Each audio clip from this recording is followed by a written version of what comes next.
the young and the restless. Spoilers Tuesday Full, the 14th of July, 2026. Welcome back to our channel, fellow Genoa City addicts. Today is a beautiful day to dive deep into the absolute madness that is our favorite soap.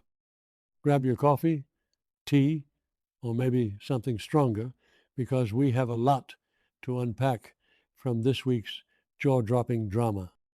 Let's get right into it. I cannot believe Kyle Abbott. Seriously, what is going through this boy's head?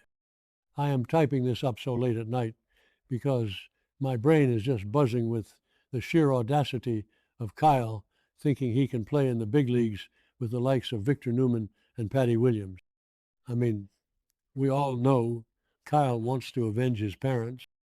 His dad, Jack, is literally lying in a hospital bed because Patty stabbed him, and his mom, Diane, was held hostage in a barred room by that absolute lunatic and her corrupt doctor friend.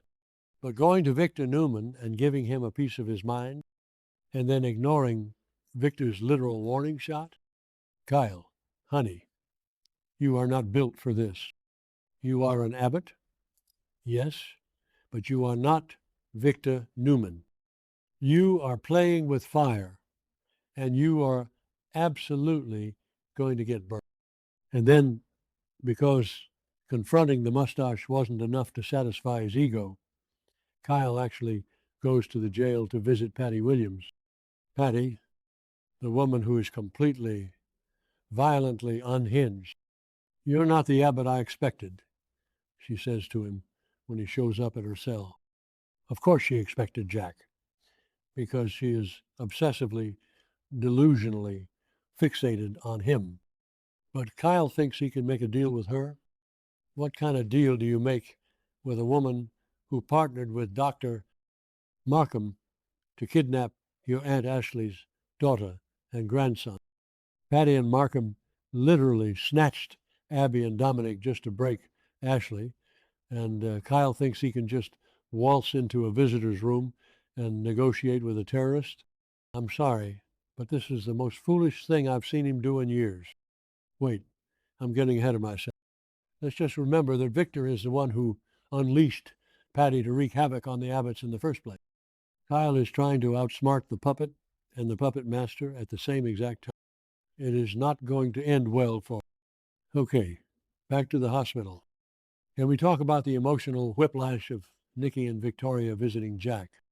I've been watching this show for years, and the Jack and Nikki dynamic is one of those things that will just never, ever die. But right now, Nikki is going through her own absolute hell. Victor literally drugged her, took advantage of her terrifying, blinding headaches, and tricked her into signing away her Newman Enterprises shares under the guise of a medical power of attorney. She has lost her sight, she has been heavily sedated, and Victor is liquidating her assets while pretending to be a doting, concerned husband. And yet, here she is, leaning on Victoria, going to visit Jack because she genuinely cares about him and knows he was brutally stabbed. The trauma bonding between these two is off the charts, and it just proves that no matter what Victor does, he can never fully sever that connection. But you just know Diane Jenkins is going to absolutely lose her mind when she sees Nikki sitting by Jack's bedside. I mean, Diane just survived being gaslit and held captive in a padded room by Dr. Markham.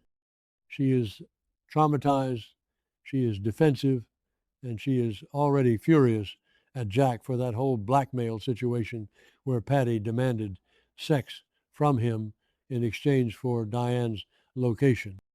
Diane walks into that hospital room, sees her mortal enemy Nikki sharing a tender, emotional moment with her husband, and she is going to explode. I can already hear the screaming match. I know some people are loving this Diane redemption arc, but personally, I am so ready for her to revert to her old, messy ways. She is going to rip into Nikki, completely ignoring the fact that Nikki is literally suffering from a massive medical crisis orchestrated by Victor. Diane only sees what she wants to see, and right now, she sees a threat to her marriage. Speaking of Victor orchestrating things, I am so mad about what he is doing to Sally Spectra. Victor is officially making a move against Spectra Charles, and I just have to ask, hasn't Sally suffered enough?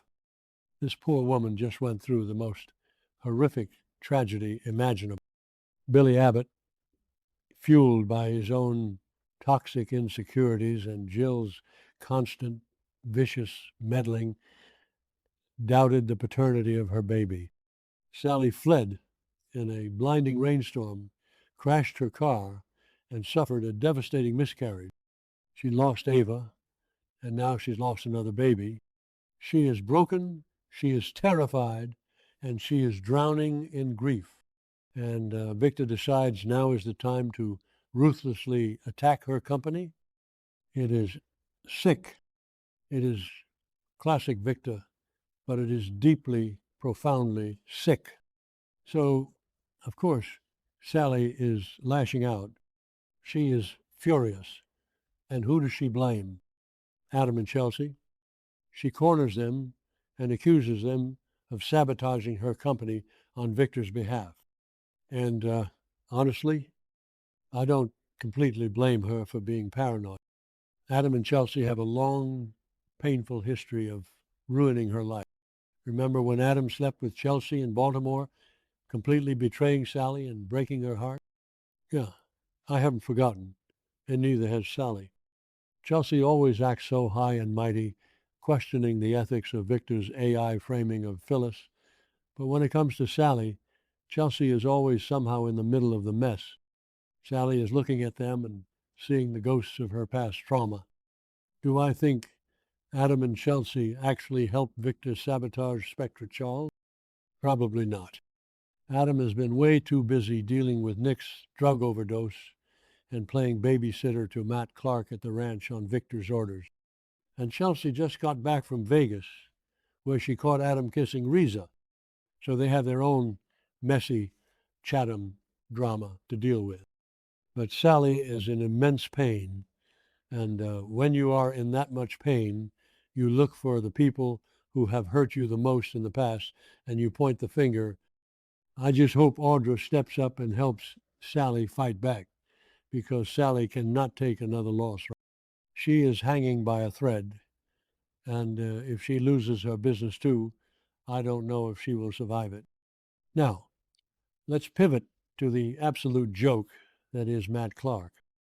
I am screaming at my television. Matt Clark has the unmitigated gall to show up at the Shadow Room, Noah Newman's grand opening. Are you kidding me? This man is faking amnesia. We know it. Adam knows it. Victor knows it. He lured Nick into a trap, supplied him with tainted drugs, and caused Nick to crash his car into a cliff while high on fentanyl and cocaine. He terrorized Sharon. He held people hostage, and now he just waltzes into Noah's club claiming he wants to make amends for what he did in the past. The sheer arrogance of this villain is astounding. Noah and Sienna are absolutely not having it, and who could possibly blame them? Noah already punched Matt in the face once when Matt first claimed he didn't remember who he was. Noah should have punched him again right there in the middle of the club. VIP guest. And Sienna, let's not forget that Sienna is her own brand of crazy. She is the one who supplied Nick with the drugs in the first place, and she brutally attacked Phyllis in a dark basement to protect Matt. Putting Matt and Sienna in the same room is like lighting a match in a fireworks. They are both violently loyal to their own twisted agendas. If Matt thinks he can just play the innocent, reformed amnesiac in front of the people whose lives he has actively tried to destroy, he is even more delusional than Patty Williams. All of this Matt Clark drama just brings me back to Nick. My heart is breaking for Nikki and Sharon as they sit around worrying about Nick's relapse. Nick Newman, the golden boy, the moral compass of the family, is completely spiraling out. He stole drugs from a lockup. He drove his car off a cliff, and he was literally writhing on the floor in a rundown gas station in Vegas while Matt mocked him. Sharon risked her life to save him, driving her own car off a cliff to escape Matt's gun. The trauma that Nick and Sharon share is so incredibly deep, and seeing them both so broken by this addiction storyline is really tough to watch as a longtime fan. But I do love seeing Nikki and Sharon bond over their mutual fear for Nick. These two women have hated each other for decades. They have fought over Victor. They have fought over Nick. They have fought over custody. They have fought over everything under the sun. But right now, they are just two mothers. Well, a mother and the mother of his children, who are terrified that the man they love is going to die. Nikki is dealing with her own failing health, her blindness, and Victor's massive betrayal. But her priority is still Nick's sobriety. It just shows how deep the Newman family ties really go, even when everything else is falling apart around them. Finally, let's talk about the Abbott women, because they are the real MVPs of this entire messy saga. Lauren Fenmore is sitting there reminiscing with Tracy and Ashley, and it is the kind of legacy character moment that I absolutely live for. Tracy Abbott is a literal hero. Did you see her drag Patty by the hair to force a confession about stabbing Jack?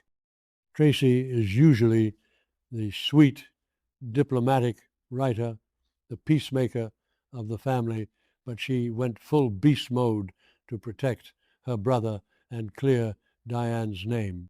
I cheered at my screen. Tracy proved that you do not mess with her family. And Ashley, oh my God, Ashley.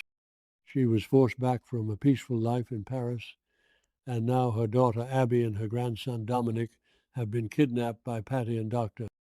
Markham. Ashley is feral.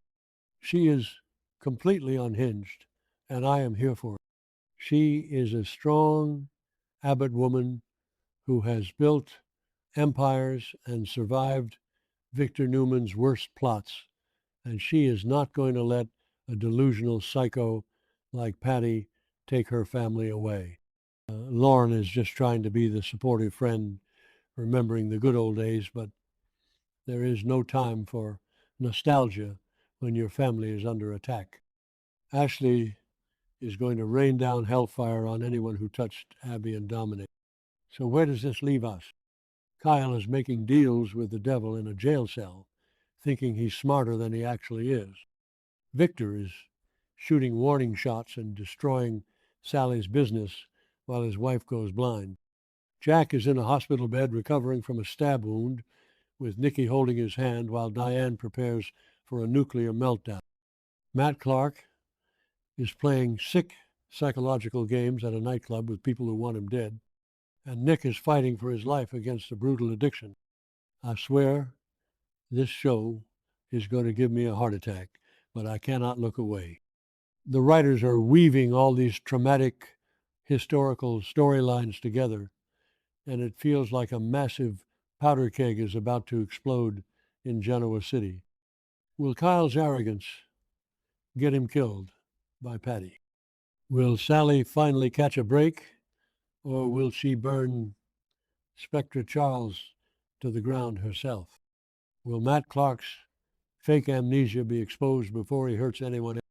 I don't know, but I am going to be glued to my screen next week to find out. Let me know in the comments if you guys are as stressed out as I am, because I definitely need a support group after this week's episode.